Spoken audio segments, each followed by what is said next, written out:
이지연 소인은 언제나 말수가 적고 조용했다. 갓 임관한 그녀는 강원도 산골 깊은 곳에 자리한 보병사단에 배치되었다. 부대원들은 그녀를 여군이라는 꼬리표를 달고 어딘가 나약하고 의존적인 존재로 치부하기 일쑤였다. 그녀의 작고 왜소한 체구는 그런 편견을 더욱 부추겼다. 하지만 지연은 단 한 번도 그런 시선에 대해 불평하거나 자신의 처지를 비관하지 않았다. 오히려 묵묵히 자신의 임무를 수행하고 남들보다 더 일찍 일어나고 늦게 잠자리에 들며 주어진 모든 훈련에 성실히 임했다. 그녀에게는 세상의 시선보다 더 중요한 목표가 있었고 그 목표를 위해 이 모든 과정을 견뎌내야 한다고 믿었다. 이지연은 군복 주머니에서 낡고해진 실과 바늘을 꺼냈다. 며칠 전 훈련 중 찢어진 전투복 소매를 꿰매기 위함이었다. 그녀는 새 전투복을 신청할 수도 있었지만 굳이 그러지 않았다. 달아해진 옷가지를 붙여 입는 것이 익숙했고 그것이 훨씬 효율적이라고 생각했다. 능숙한 손놀림으로 바늘귀에 실을 꿰고 한 땀 한 땀 정성스럽게 찢어진 부분을 메웠다. 마치 오랜 시간 동안 수천 번도 더 해본 일처럼 자연스러웠다. 그녀의 손에서 전투복은 점점 원래의 모습을 되찾아갔다. 햇빛에 반사되어 빛나는 실오라기조차 그녀의 끈기를 말해주는 듯했다. 작업을 마친 지연은 낡은 군화 2켤레를 꺼내 들었다. 한 켤레는 훈련용으로, 다른 한 켤레는 근무용으로 사용했다. 그녀는 매일 밤 잠자리에 들기 전 이 군화들을 닦고 또 닦았다. 먼지 한 톨 없이 깨끗하게 닦인 군화는 그녀의 유일한 자랑거리였다. 윤이 나도록 닦인 가죽은 빛을 반사하며 그녀의 얼굴을 비췄다. 그 속에서 지연은 굳게 담은 입술과 흔들림 없는 눈빛을 확인했다. 그녀는 이 군화들을 통해 자신을 돌아보고 내일의 임무를 다짐했다. 군화는 단순한 신발이 아니라 그녀의 인내와 헌신을 상징하는 물건이었다. 저녁 식사 시간. 병사식당은 늘 시끌벅적했다. 온갖 농담과 웃음소리, 식기가 부딪히는 소리가 뒤섞여 활기 넘쳤다. 그러나 이지연은 늘 조용한 구석자리에 앉아 홀로 식사를 했다. 그녀는 말이 없었고 남들과 어울리는 것을 즐기지 않는 것처럼 보였다. 식판에 담긴 밥과 반찬을 천천히 그리고 정갈하게 비웠다. 밥알 한 톨 남기지 않고 깨끗이 먹는 그녀의 모습은 주변의 소란과는 대조적으로 고요했다. 창밖으로는 저 멀리 도시의 불빛이 희미하게 반짝였다. 그녀는 가끔씩 그 불빛을 응시하곤 했다. 그 속에는 분명 그녀가 떠나온 세상이 있었지만 지금 그녀에게는 이곳, 이 조용한 막사가 그녀의 전부였다. 도시는 그녀의 과거이자 현재는 이 고요한 순간들이었다.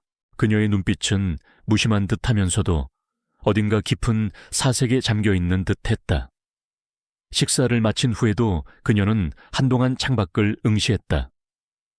밤하늘의 별들은 유난히 밝았고 고요한 밤의 공기는 그녀의 마음속 깊은 곳까지 스며드는 듯했다.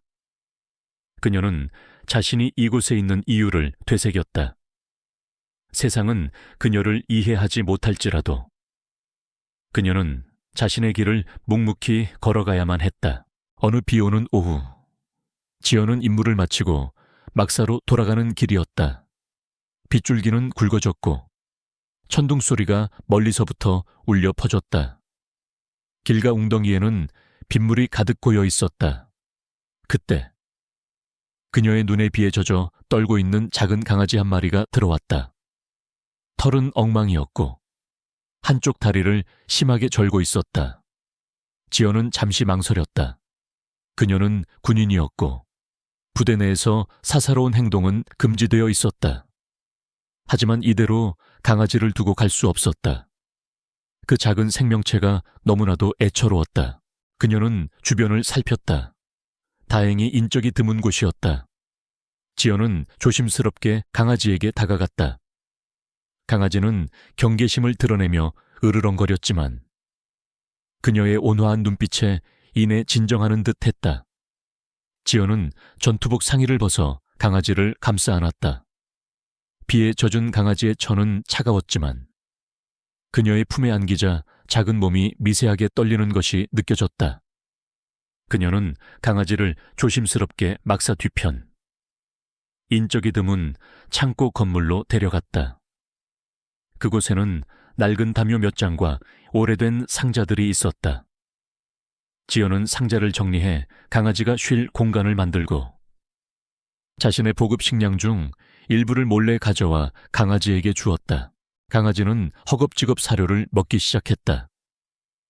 그녀는 강아지의 상처난 다리를 조심스럽게 살펴보고 자신이 가지고 있던 응급처치 키트에서 소독약과 붕대를 꺼내 능숙하게 치료해 주었다. 그녀의 손길은 부드럽고 능숙했다. 강아지는 더 이상 으르렁거리지 않고 지연의 손에 머리를 비볐다. 그 순간, 한순간의 따뜻함이 그녀의 마음속에 스며들었다. 이곳에서 그녀는 누구의 딸도 어떤 명예를 가진 존재도 아니었다. 그저 작은 생명을 보살피는 한 사람일 뿐이었다. 이 모든 과정을 멀리서 지켜보고 있던 눈이 있었다. 김민준 이병이었다. 그는 심부름을 마치고 막사로 돌아가던 중 우연히 지연의 행동을 목격했다. 민준은 지연의 차가운 인상 뒤에 이런 따뜻한 마음이 숨겨져 있을 줄은 상상도 못했다. 그는 지연의 행동에 깊은 감명을 받았다. 그녀는 보통의 장교들과는 달랐다. 겉으로는 무뚝뚝해 보였지만 그 안에는 깊은 인간미가 있었다. 민준은 조용히 자리를 피했지만 그의 마음속에는 지연에 대한 존경심이 싹트기 시작했다. 그는 이 비밀을 아무에게도 말하지 않기로 다짐했다. 그것은 그와 지연 사이에 생긴 말로 표현할 수 없는 작은 연결고리였다. 이지연은 항상 낡은 가죽 표지의 수첩을 품에 지니고 다녔다. 군사 지식이나 작전 계획을 기록하는 일반적인 수첩이 아니었다. 표지는 오래되어 모서리가 닳았고 군데군데 얼룩이 묻어 있었다. 가끔씩 그녀는 이 수첩을 꺼내 들고 조용히 페이지를 넘기곤 했다. 그 안에는 어릴 적 그린 듯한 서툰 그림들과 함께 복잡한 수학 공식, 난해한 암호 같은 기호들이 빼곡히 적혀 있었다. 어떤 페이지에는 기원전 고대 전쟁의 전술 도해가 정교하게 그려져 있기도 했다. 이 모든 것들은 그녀의 외적인 모습과는 전혀 어울리지 않는 내용들이었다. 수첩은 그녀의 과거, 그리고 숨겨진 재능의 흔적이었다. 이따금씩 그녀의 휴대폰이 울리곤 했다. 발신자 번호는 언제나 낯선 번호였고 화면에는 수신 거부라는 문구가 떴다. 지연은 전화를 받지 않았다. 그저 화면을 물끄러미 바라보다가 다시 주머니에 넣을 뿐이었다. 그녀의 얼굴에는 미묘한 감정이 스쳐 지나갔다. 그리움인지 아니면 체념인지 알 수 없는 표정이었다. 그녀는 결코 자신의 가족이나 과거에 대해 언급하지 않았다. 그 누구도 그녀의 배경에 대해 알지 못했다. 그녀는 그저 이지연 소위일 뿐이었다. 그 낯선 번호의 전화는 그녀의 잊혀진 과거가 현재의 그녀에게 계속해서 손을 내미는 듯 했지만 그녀는 단호하게 그 손을 거부했다. 그녀에게는 지켜야 할 비밀이 너무나 많았다. 이 비밀들은 그녀의 존재를 정의하는 동시에 그녀를 고독하게 만들었다.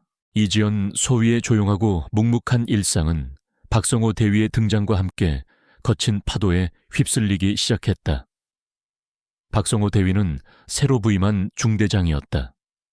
그는 군에 대한 자부심이 강했지만 그만큼 오만하고 고압적인 태도를 지닌 인물이었다.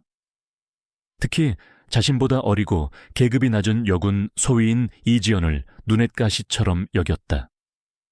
박대위는 여군이 군대라는 조직에 적합하지 않다고 공공연히 말했고, 이지연을 볼 때마다 노골적인 경멸과 함께 비웃음을 흘렸다. 이지연 소위, 또 책만 파고 있나 군인은 몸으로 보여주는 거지. 머리로만 하는 게 아니야. 박성호 대위는 훈련장에서 이지연이 전술 교본을 읽고 있는 모습을 발견하고는 비아냥거렸다. 그는 자신의 우월감을 과시하듯 어깨를 으쓱이며 이지연을 얕잡아 보는 듯한 시선을 보냈다. 주변에 있던 병사들은 감히 눈도 마주치지 못하고 땅만 바라봤다. 그들은 박대위의 눈밖에 나고 싶지 않았고, 그의 노골적인 경멸의 대상이 이지연이라는 사실에 안도하는 듯 했다. 이지연은 아무 말 없이 교본을 덮고 경례를 했다. 그녀의 눈빛은 흔들림 없었지만 박대위는 그것을 무시로 받아들였다. 박대위의 괴롭힘은 점점 더 노골적으로 변해갔다. 그는 지연에게 불필요한 잡무를 시키거나 일부러 어려운 훈련에 참가시켜 그녀의 무능함을 증명하려 들었다. 한 번은 야간 훈련 중 박대위는 지연에게 홀로 위험한 정찰 임무를 부여했다. 지연은 지도와 나침반에 의지해 어둠 속을 헤치고 나아갔다. 그녀는 침착하게 지형을 분석하고 위험 요소를 파악하며 임무를 완수했다. 하지만 박대위는 그녀가 복귀하자마자 여자라서 느려 터졌다며 공개적으로 질책했다. 지연은 이를 악물고 참았다. 그녀는 자신의 능력으로 모든 것을 증명하고 싶었지. 다른 어떤 수단도 사용하고 싶지 않았다. 박성호 대위의 조롱과 비아냥거림은 일상적인 일이 되었다. 그는 식사 시간에도, 회의 시간에도 틈만 나면 이지연을 겨냥한 날 선 농담을 던졌다. 네 애비가 육군 참모총장이라도 되나 어쩌라고, 여기서는 내가 법이야. 그는 거드름을 피우며 이지연의 뒷배경이 어딘가 대단할 것이라는 말도 안 되는 추측을 내뱉었다. 그것은 이지연을 더욱 고립시키려는 의도된 행동이었다. 사실 지연은 자신의 가족 관계를 한 번도 언급한 적이 없었다. 박대위의 말은 순전히 그의 열등감과 오만함에서 비롯된 망상이었다. 하지만 부대원들은 수군거렸고 지연은 그들의 시선을 고스란히 느꼈다. 그녀는 대꾸하지 않았다. 그저 묵묵히 자신의 자리로 돌아갈 뿐이었다. 어느 날 부대에서 연례종합 전술훈련이 열렸다. 박성호 대위는 이 훈련에서 자신의 탁월함을 증명하고 싶어 했다. 그는 가장 복잡하고 위험한 작전 구역을 선택하고 자신의 중대를 선봉에 세웠다. 이지연은 작전 브리핑에 참석했지만 그녀의 의견은 철저히 무시당했다. 박대위는 그녀의 발언을 가로막고 소위가 뭘 안다고 나서는가 라며 윽박질렀다.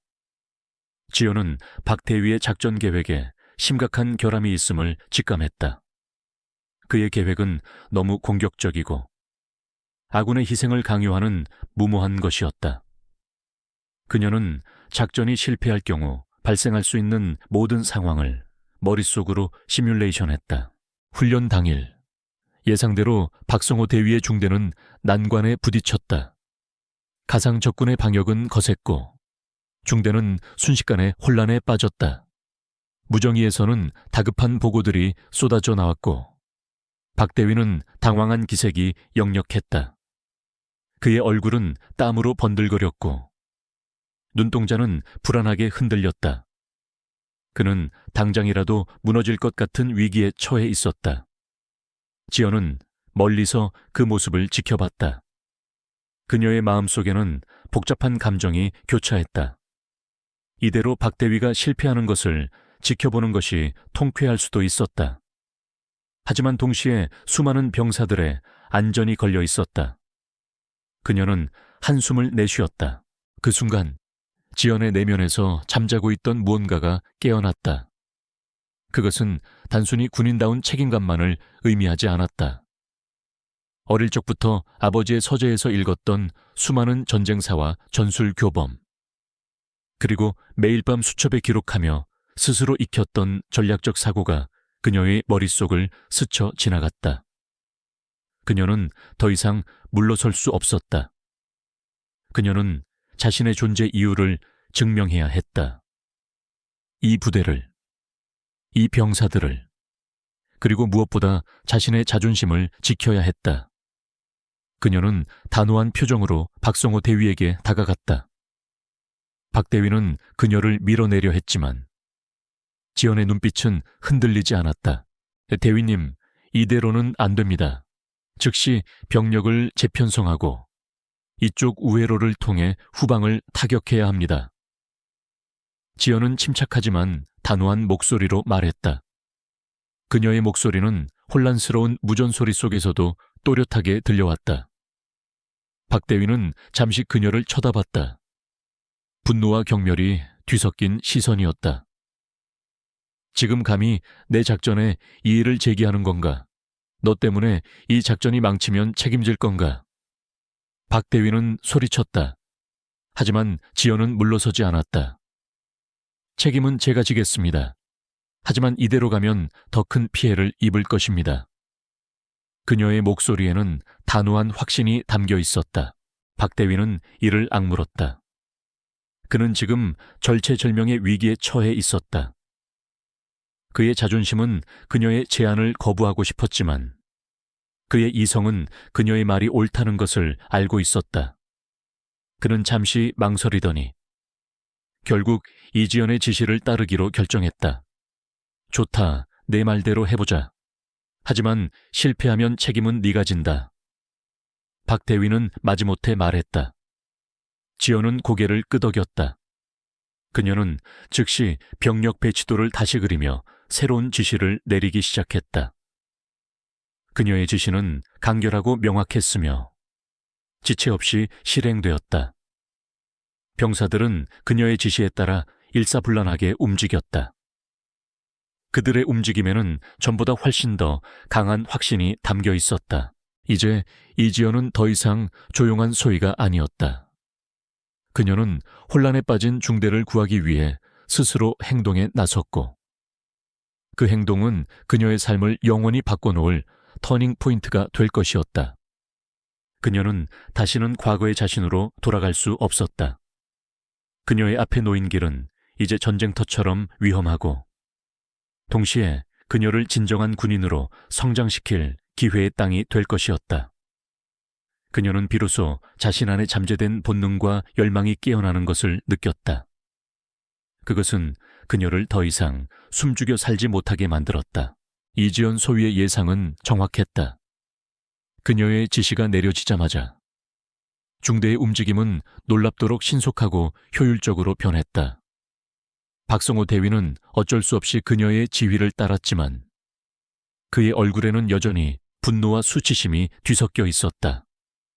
그는 자신이 모든 것을 통제할 수 있다고 믿었지만 지금 이 순간 한 어린 여군 소위의 손에 자신의 운명이 좌우되고 있었다.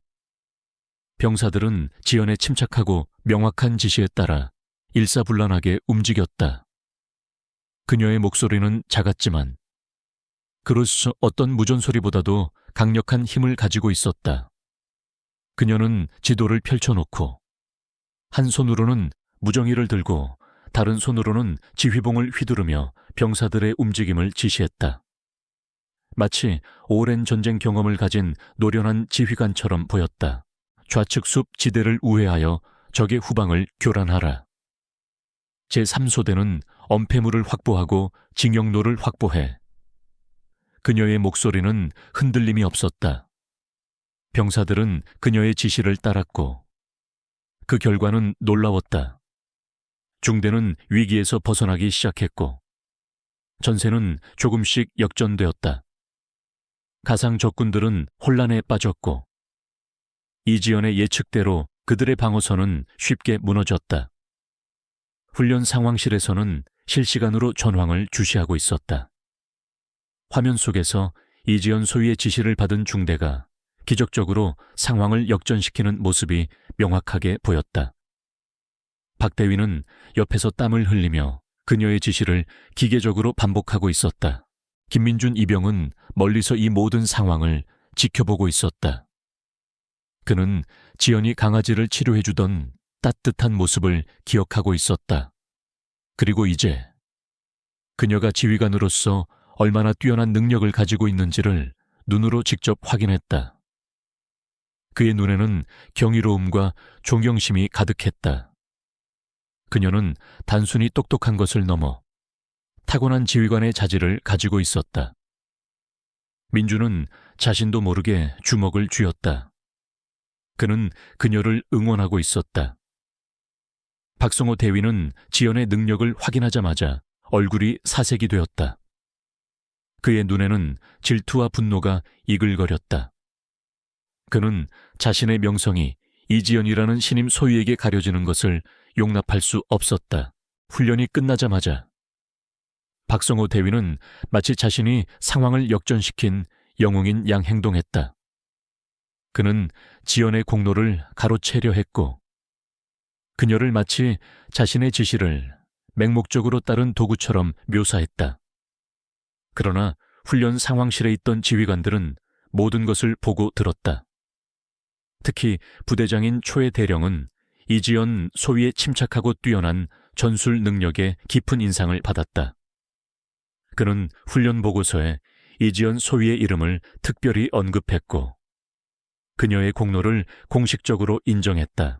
박성호 대위는 이지연 소위의 능력이 드러나자마자 그녀에 대한 비열한 조사를 시작했다.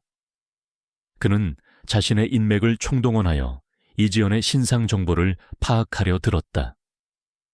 그녀의 가족관계, 학력, 그리고 군대에 들어오기 전에 모든 행적을 샅샅이 뒤졌다. 그는 그녀의 뒤에 숨겨진 비밀이 있을 것이라고 확신했고 그 비밀을 파헤쳐 그녀를 끌어내릴 기회를 엿봤다. 이지연 소위, 어디서 굴러온 돌인지 몰라도 너무 나대는군. 박 대위는 동료 장교들에게 이지연에 대한 험담을 늘어놓았다.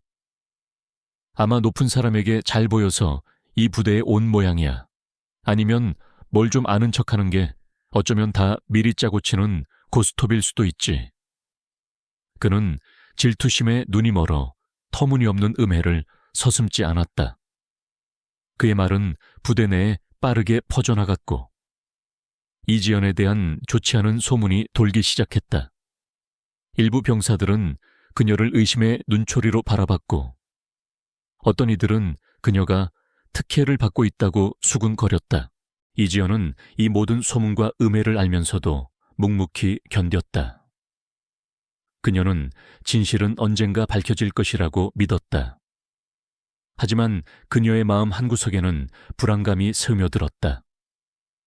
박 대위가 자신의 비밀, 즉 그녀의 진짜 배경을 알게 된다면 어떤 일이 벌어질지 예측할 수 없었기 때문이었다.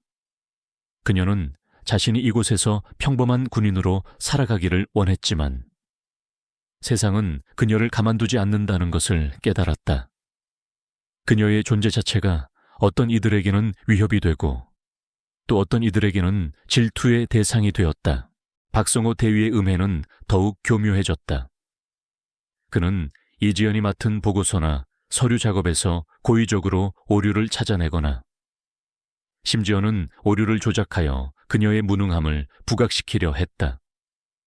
그는 또한 이지연이 참석해야 할 중요 회의에 일부러 알리지 않거나 그녀에게만 잘못된 정보를 전달하여 혼란을 야기했다.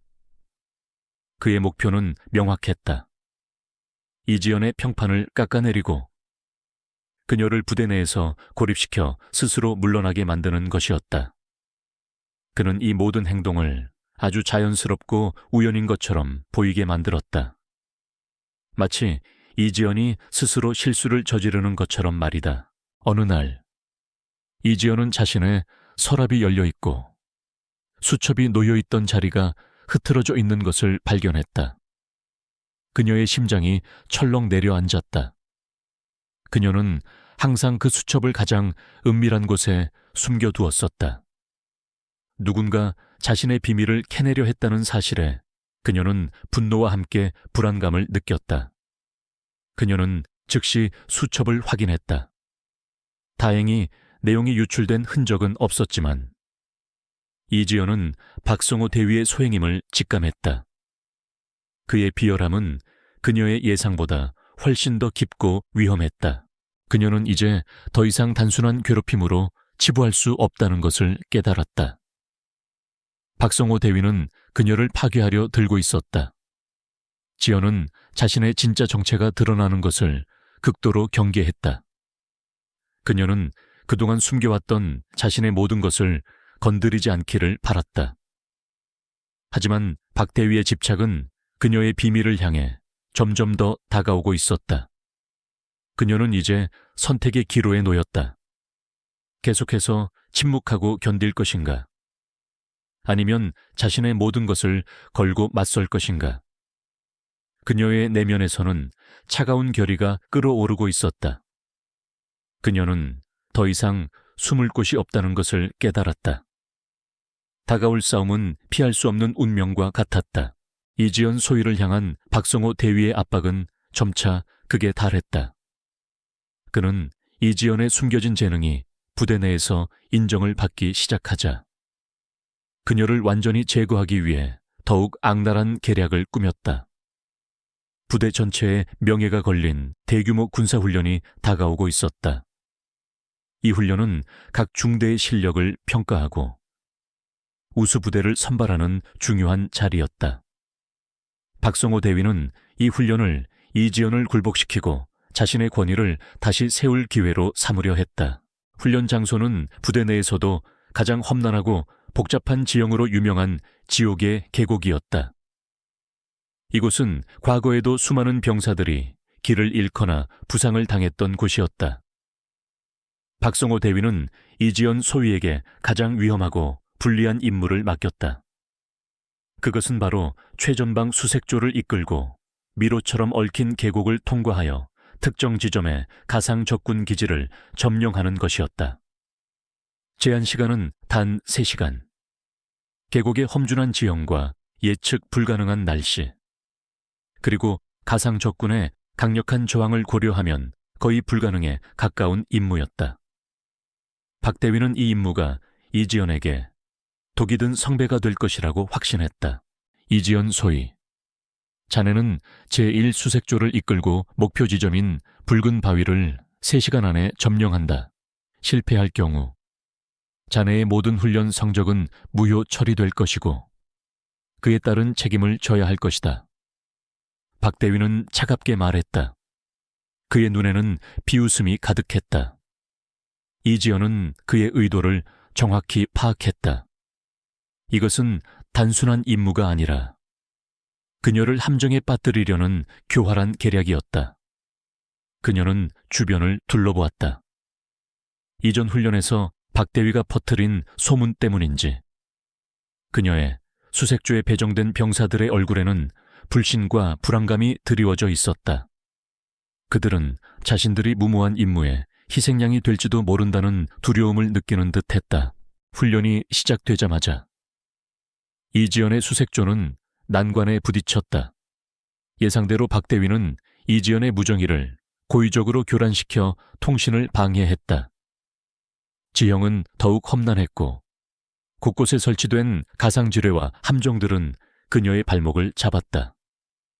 게다가 가상 적군들은 이전보다 훨씬 더 조직적이고 강력하게 저항했다. 이 모든 것이 박 대위가 미리 손을 써놓은 결과라는 것을 이지연은 직감했다. 그녀는 고립되었다. 그녀를 믿고 따르는 이는 단 한 명도 없는 것처럼 보였다. 그녀는 고독했다. 팀원들은 그녀에게 등을 돌리고 박 대위의 눈짓에 따라 움직였다. 그녀는 지도와 나침반, 그리고 자신의 직감에만 의존해야 했다. 지연은 숨을 고르고 차분하게 상황을 분석했다. 지옥의 계곡은 그녀에게 단순한 훈련장이 아니었다. 그것은 그녀의 모든 능력을 시험하는 상징적인 투기장이었다. 이곳에서 그녀는 자신의 모든 것을 걸고 싸워야 했다. 그 순간 지연의 머릿속에는 아버지의 목소리가 맴도는 듯했다. 가장 위대한 지휘관은 모든 것이 불리할 때조차 침착함을 잃지 않고 오직 자신의 능력과 믿음에만 의존한다. 그녀는 수첩에 기록된 복잡한 전술들을 떠올렸다. 그녀는 평소에 누구에게도 보여주지 않았던 자신만의 전략적 사고를 발휘해야 했다. 전방 300m 지점에 적의 매복조가 있다. 제2조는 우측으로 우회하여 적의 측면을 교란하고 나머지 병력은 엄폐물을 확보한 후 대기하라. 지연은 무정의에 대고 낮은 목소리로 지시했다. 그녀의 지시에는 흔들림 없는 확신이 담겨 있었다. 병사들은 반신반의했지만 그녀의 단호한 눈빛에 이끌려 움직였다. 놀랍게도 그녀의 예측은 정확했다. 잠시 후 지연의 지시대로 움직인 병사들은 적의 매복조를 성공적으로 제압했다. 하지만 시간은 계속 흘렀고 목표 지점인 붉은 바위는 아직 멀리 있었다. 설상가상으로 갑자기 하늘이 어두워지더니 폭우가 쏟아지기 시작했다. 시야는 급격히 나빠졌고 계곡의 물은 빠르게 불어났다. 천둥과 번개가 몰아쳤고 병사들은 공포에 질려 동요하기 시작했다. 소위님, 이대로는 안 됩니다. 철수해야 합니다. 한 병사가 절규하듯 외쳤다. 그의 목소리에는 두려움이 가득했다. 지연은 차갑게 고개를 저었다. 포기할 수 없다. 우리에겐 시간이 없다. 강을 건너야 한다. 그녀는 불어난 강물을 응시했다. 거센 물살은 모든 것을 집어삼킬 듯이 위협적이었다. 병사들은 강을 건너는 것을 주저했다. 그들의 얼굴에는 죽음에 대한 공포가 역력했다. 그들의 눈에는 이지연 소위의 무모한 결정에 대한 불신이 가득했다. 그때 저 멀리서 김민준 이병이 이지연 소위를 걱정스러운 눈빛으로 바라보고 있었다. 그는 다른 임무를 수행 중이었지만 이지연 소위가 처한 상황을 어렴풋하게나마 짐작할 수 있었다. 그는 그녀가 홀로 모든 것을 감당하고 있다는 것을 알았다. 민주는 자신이 할 수 있는 일이 아무것도 없다는 사실에 무력감을 느꼈다. 그는 그저 멀리서 그녀를 응원할 수밖에 없었다. 이지연은 병사들을 독려했다. 두려워하지 마라. 강은 우리를 막을 수 없다. 우리는 해낼 수 있다. 그녀는 먼저 강물로 뛰어들었다. 거센 물살이 그녀의 몸을 휘감았지만 그녀는 흔들림 없이 전진했다. 그녀는 로프를 이용해 강 반대편으로 건너갔고 나머지 병사들에게도 로프를 던져주었다. 병사들은 그녀의 용감한 행동에 용기를 얻어 하나둘씩 강물로 뛰어들었다. 그들은 강을 건너는 동안 끊임없이 낙오자와 부상자가 발생할 위험에 처했지만 이지연의 침착한 지시와 격려 덕분에 무사히 강을 건널 수 있었다. 시간은 계속 흘러갔고 제한 시간은 이제 10분도 채 남지 않았다. 붉은 바위는 눈앞에 있었지만 마지막까지 가상 적군의 저항은 거셌다. 이지연은 마지막 힘을 쥐어짜냈다. 그녀는 병사들에게 마지막 지시를 내렸다. 최후의 돌격이다. 두려워 말고 나를 따르라. 그녀는 가장 먼저 돌격하며 적진을 향해 뛰어갔다. 그녀의 뒤를 따르는 병사들의 눈빛에는 이제 두려움 대신 결의가 가득했다. 그들은 이지연 소위가 자신들을 승리로 이끌 것이라는 믿음을 갖게 되었다. 이 순간 이지연은 더 이상 약하고 왜소한 여군 소위가 아니었다. 그녀는 폭풍우 속에서도 흔들림 없는 강인한 지휘관이었고 자신의 능력을 증명하기 위해 모든 것을 건 영웅이었다. 그녀의 싸움은 단순한 훈련을 넘어 그녀 자신의 존재를 증명하는 처절한 투쟁이었다. 그녀는 박성호 대위의 음모에 맞서 홀로 고독한 싸움을 이어갔다. 그리고 그 싸움의 끝에는 승리 아니면 파멸만이 존재할 뿐이었다. 그녀의 마음속에는 오직 성공하겠다는 굳건한 의지만이 자리 잡고 있었다. 빗줄기가 미친 듯이 쏟아져 내리는 가운데 이지연 소위는 붉은 바위를 향해 전력 질주했다. 그녀의 전투복은 흙탕물에 젖어 무거웠지만 그녀의 움직임은 거침이 없었다. 병사들은 그녀의 뒤를 따르면서도 한편으로는 믿을 수 없다는 듯 그녀의 뒷모습을 바라봤다. 그들은 박성호 대위의 온갖 비난과 음해에도 불구하고 이지연 소위가 자신들을 포기하지 않고 이끌고 있음을 느꼈다.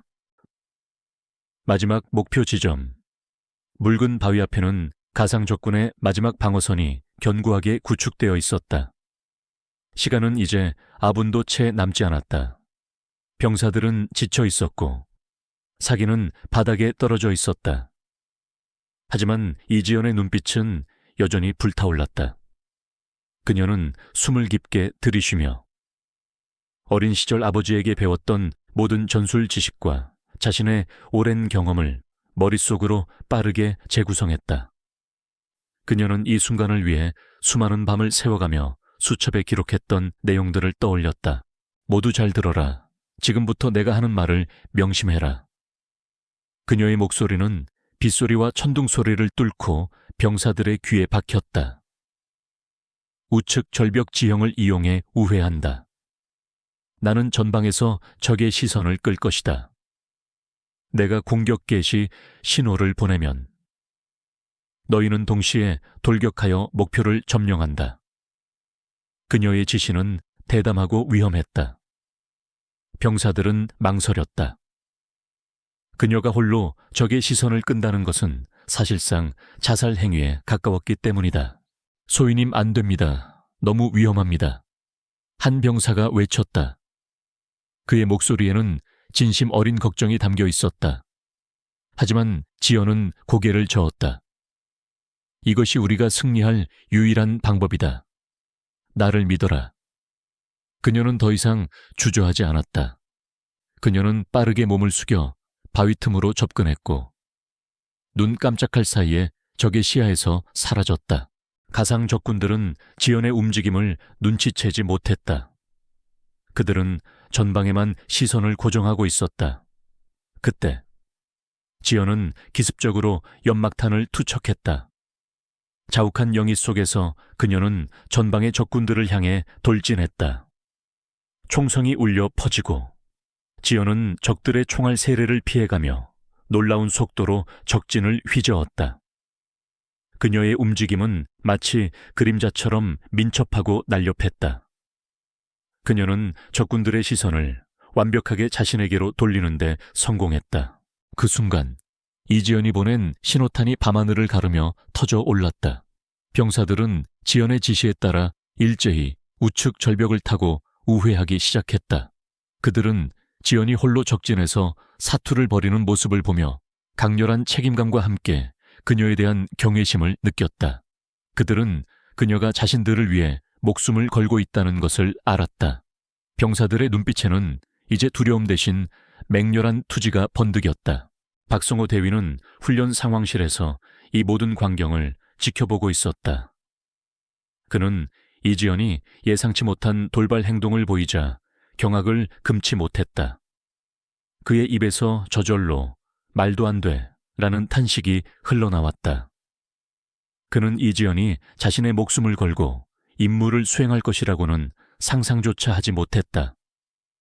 그의 얼굴은 창백하게 질렸고 눈동자는 불안하게 흔들렸다.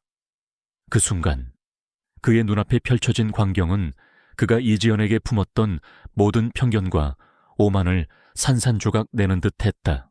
드디어 이지연의 수색조는 목표 지점인 붉은 바위에 도달했다. 마지막 남은 가상 적군들과의 치열한 교전이 벌어졌다. 이지연은 직접 선두에 서서 병사들을 지휘했다. 그녀는 더 이상 숨을 쉴 힘도 없는 것처럼 보였지만 그녀의 의지는 그 어떤 것보다 강했다. 그녀는 마지막 남은 힘을 쥐어짜내 목표 지점의 깃발을 향해 달려갔다. 마침내 이지연 소위가 붉은 바위 정상에 꽂힌 목표 깃발을 뽑아들었다. 동시에 훈련 종료를 알리는 신호음이 울려 퍼졌다.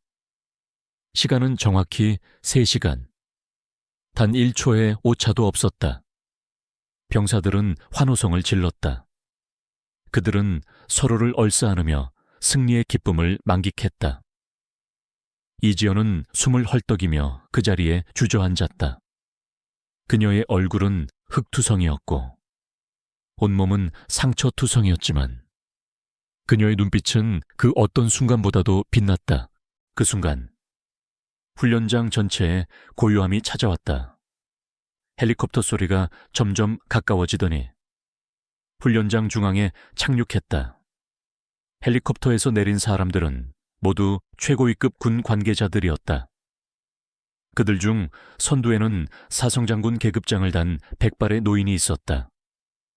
그의 얼굴은 엄숙했지만 그의 눈빛은 날카로웠다. 그는 훈련 상황을 보고받고는 곧장 이지연 소위가 있는 붉은 바위를 향해 걸어왔다. 박성호 대위는 그들을 보자마자 사색이 되었다. 그의 얼굴은 공포로 일그러졌다. 그는 사성 장군이 이곳에 온다는 사실을 전혀 알지 못했다. 그가 누구인지, 왜 왔는지 알 수 없었지만 뭔가 심상치 않은 일이 벌어졌음을 직감했다. 사성 장군은 이지연 소위 앞에 멈춰 섰다. 그는 잠시 이지연의 흙투성이 얼굴을 물끄러미 바라봤다. 그리고 이내 그의 얼굴에 따뜻한 미소가 번졌다. 이지연 소위, 수고했다. 그의 목소리는 나지막했지만 그 속에는 깊은 애정이 담겨 있었다. 그리고 이어지는 그의 한마디에 훈련장은 충격에 휩싸였다. 내 딸이 자랑스럽다. 그 순간 훈련장 전체가 술렁였다. 병사들의 눈은 휘둥그레졌고 장교들은 경악을 금치 못했다. 이지연 소위가 대한민국 육군참모총장의 딸이었다니 아무도 상상하지 못했던 진실이었다. 박성호 대위는 그 자리에 얼어붙었다. 그의 얼굴은 피가 모두 빠져나간 듯 하얗게 질렸다. 네 애비가 육군참모총장 어쩌라고 라고 외쳤던 자신의 말이 귓가에 맴돌았다. 그는 자신이 무슨 짓을 저질렀는지 깨달았다. 자신의 오만과 무지가 한 사람의 미래를 송두리째 뒤흔들 수도 있었다는 사실에 몸서리쳤다. 이어 사성장군의 수행원 중 한 명이 박성호 대위에게 다가왔다. 박성호 대위, 귀하는 즉시 군사법원으로 출두해야 합니다. 귀하의 모든 비위 사실이 명백히 드러났습니다. 차가운 목소리였다. 박성호 대위는 다리가 풀려 그 자리에 주저앉았다. 그의 얼굴에는 절망과 함께 깊은 후회가 스쳐 지나갔다. 이지연 소위는 아버지의 따뜻한 시선을 느꼈다. 그녀는 고개를 들어 아버지를 바라봤다. 아버지의 눈빛은 변함없이 따뜻했고 그녀를 향한 무한한 믿음이 담겨 있었다. 그녀는 드디어 모든 편견과 오해로부터 자유로워졌다. 그녀의 노력과 능력이 마침내 빛을 발하는 순간이었다. 그녀는 더 이상 숨을 필요가 없었다. 그녀는 자신의 모든 것을 보여주었고 그것은 충분했다. 그녀의 승리는 단순한 훈련의 승리를 넘어 자신을 억압하던 모든 장벽으로부터의 해방을 의미했다. 그녀는 드디어 진정한 자유를 얻었다. 이지연 소위의 정체가 육군참모총장의 딸이라는 사실이 드러나자 부대는 발칵 뒤집혔다. 훈련을 참관하던 모든 장교와 병사들의 얼굴에는 경악과 함께 복잡한 감정이 스쳐 지나갔다. 믿을 수 없다는 표정, 놀라움, 그리고 뒤늦은 깨달음의 빛이 교차했다. 그들은 그동안 자신들이 얼마나 큰 오해를 하고 있었는지 깨달았다. 지연에게 비난과 멸시를 보냈던 이들은 고개를 숙였고 그녀의 능력을 의심했던 이들은 뒤늦게 후회했다. 육군참모총장은 딸의 흑투성이 얼굴을 따뜻한 눈빛으로 바라봤다. 그는 이지연이 자신의 힘으로 모든 역경을 극복하고 자신의 능력을 증명해낸 것에 깊은 자부심을 느꼈다. 지연은 아버지의 품에 안겼다. 오랜 시간 동안 숨겨왔던 모든 부담감이 한순간에 사라지는 듯했다. 그녀는 더 이상 가면을 쓸 필요가 없었다. 그녀는 그저 그녀 자신으로 존재할 수 있었다. 그 순간 박성호 대위는 모든 것을 잃었다. 군사법원 출두 명령이 내려지자 그는 다리가 풀려 주저앉았다. 그의 오만함과 질투심이 결국 자신을 나락으로 떨어뜨린 셈이었다. 그의 비위 사실은 명백했고 증거는 차고 넘쳤다. 이지연을 향한 괴롭힘, 음해, 그리고 훈련 중 벌인 불법적인 행동들은 모두 낱낱이 밝혀졌다. 그는 군명예를 실추시킨 죄와 직권남용, 그리고 부하 괴롭힘 등의 혐의로 군사재판에 회부되었고 결국 불명예 전역과 함께 실형을 선고받았다. 그의 몰락은 부대원들에게 큰 경고가 되었다. 권력과 특권을 남용하면 어떤 결과를 초래하는지 똑똑히 보여주었다. 이지연을 오해했던 다른 장교들과 병사들은 죄책감에 시달렸다. 그들은 박성호 대위의 음해에 넘어가 이지연을 의심하고 멀리했던 자신들의 행동을 후회했다. 그들은 이지연에게 진심으로 사과했다. 소위님, 정말 죄송합니다. 저희가 너무 경솔했습니다. 그들의 사과에는 진정성이 담겨 있었다. 이지연은 고개를 끄덕였다. 그녀는 그들을 용서했다. 그녀는 자신을 이해해주지 못했던 그들을 탓하기보다 자신을 증명하지 못했던 과거의 자신을 돌아봤다. 이지연은 이 사건을 통해 모든 편견으로부터 벗어나 완전한 인정을 받았다. 그녀의 탁월한 전술 능력과 리더십은 모든 지휘관들로부터 찬사를 받았다. 육군참모총장은 이지연에게 특별 포상을 수여하고 그녀를 육군본부의 핵심 부서인 작전참모부로 발령했다. 이것은 단순한 승진이 아니었다. 그녀의 재능을 최대한 발휘하고 군 발전에 기여할 수 있는 진정한 기회였다. 그녀는 더 이상 최전방에서 고독하게 싸우는 소위가 아니었다. 이제 그녀는 국가의 안보를 책임지는 중요한 역할을 맡게 된 것이었다. 새로운 평화는 지연의 삶에 스며들었다. 그녀는 과거의 고통과 오해를 딛고 일어섰다. 이제 그녀는 더 이상 자신의 배경을 숨길 필요도, 자신의 능력을 감출 필요도 없었다. 그녀는 당당하게 자신을 드러냈고, 그 결과는 놀라웠다. 그녀는 자신의 경험을 통해 얻은 교훈을 바탕으로 더 강하고 현명한 군인이 되었다.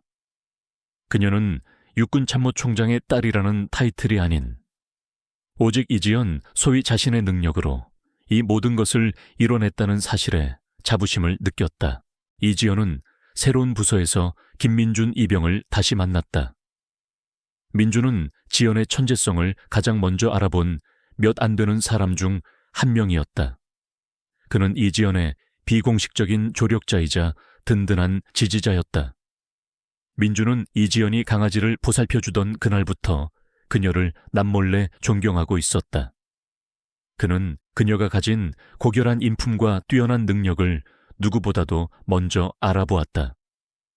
이제 그는 그녀의 능력에 대한 세상의 인정을 목격하게 된 것에 큰 기쁨을 느꼈다. 어느 날 저녁, 이지연과 민준은 부대 내 작은 카페에서 마주 앉았다. 창밖으로는 석양이 붉게 물들고 있었다. 소희님, 그때 강아지 아직 잘 지내나요? 민준이 조심스럽게 물었다. 이지연은 미소를 지었다. 그럼 이제는 부대 마스코트가 됐지. 그녀의 미소는 예전과는 달리 훨씬 더 밝고 편안해 보였다. 그때 소희님께서 강아지를 돌보는 모습을 보고 정말 놀랐습니다. 겉으로 보이는 모습과는 다른 따뜻한 마음을 가지고 계시다는 걸 알았어요. 민주는 솔직하게 말했다. 이지연은 고개를 끄덕였다. 누구나 다 똑같지. 겉모습만 보고 판단해서는 안 되는 거야. 너는 나를 믿어줬고 나는 그 믿음에 보답하고 싶었을 뿐이다. 그녀의 목소리에는 진심 어린 감사가 담겨 있었다. 민주는 그녀의 말에 깊이 공감했다. 이제 소희님께서 하고 싶으신 일을 마음껏 펼치실 수 있게 되셨으니 정말 기쁩니다. 저는 소희님께서 어떤 일을 하시든 항상 응원하겠습니다. 그의 눈빛에는 변함없는 존경심과 지지가 담겨 있었다. 이지연은 따뜻한 차를 한 모금 마셨다. 맞아. 이제 시작이야. 나는 군인으로서, 그리고 이지연으로서 해야 할 일이 많아. 내가 가진 능력으로 더 많은 사람들을 돕고 싶다. 그녀의 목소리에는 새로운 목표를 향한 강한 의지가 담겨 있었다. 그녀는 박성호 대위와의 싸움을 통해 자신이 얼마나 강해졌는지를 깨달았다.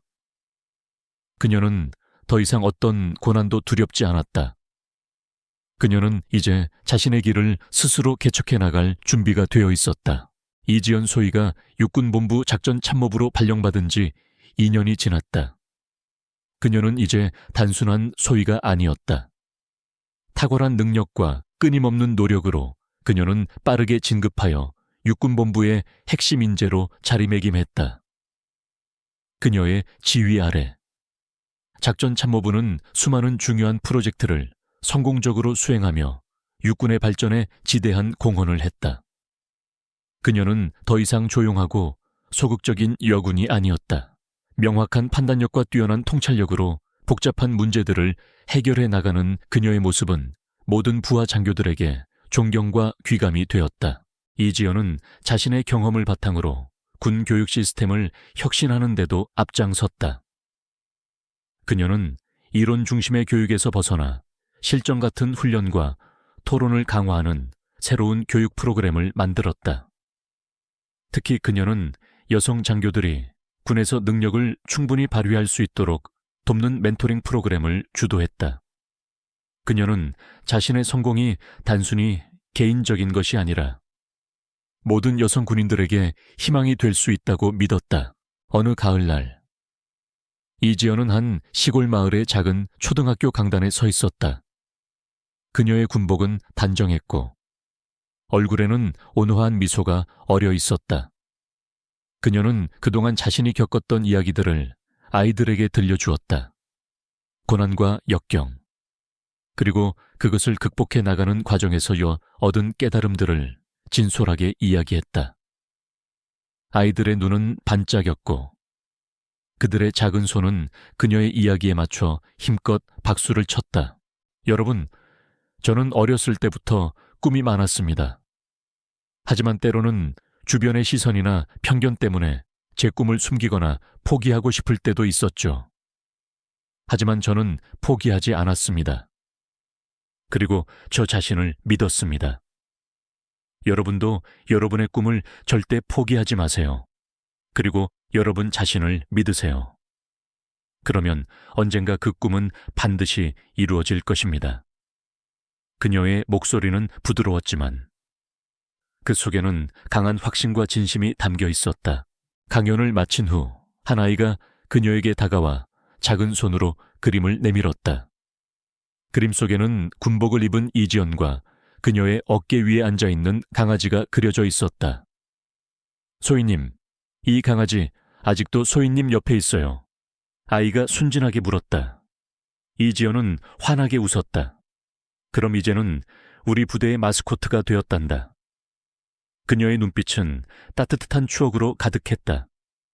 그 강아지는 그녀의 과거, 그리고 그녀를 믿어주었던 김민준 이병과의 특별한 인연을 상징했다. 그녀는 또한 전역 군인들을 위한 지원 사업에도 적극적으로 참여했다. 특히 군 복무 중 부상을 당하거나 사회 적응에 어려움을 겪는 이들을 위한 재활 프로그램과 직업훈련센터를 설립하는 데 앞장섰다. 그녀는 단순히 돈을 기부하는 것을 넘어 자신의 시간과 노력을 투자하여 그들에게 실질적인 도움을 주었다. 그녀는 그들에게 희망을 주고 싶었다. 군인으로서, 그리고 한 인간으로서 사회에 기여하는 것이 그녀의 새로운 목표였다. 이지연은 간견을 마치고 돌아오는 길, 육군 참모총장인 아버지와 통화를 했다. 아버지, 오늘 강연 정말 보람 있었어요. 아이들의 눈빛을 보니 제가 더 큰 힘을 얻는 것 같아요.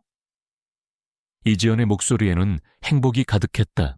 그래, 내 딸, 네가 그렇게 많은 사람들에게 희망을 줄 수 있게 된 것이 아비는 정말 자랑스럽다. 아버지의 목소리에는 깊은 만족감과 따뜻한 애정이 담겨 있었다. 이제 너는 단순한 군인이 아니라 이 사회의 빛이 되었다. 이지연은 차창 밖으로 펼쳐진 풍경을 바라봤다.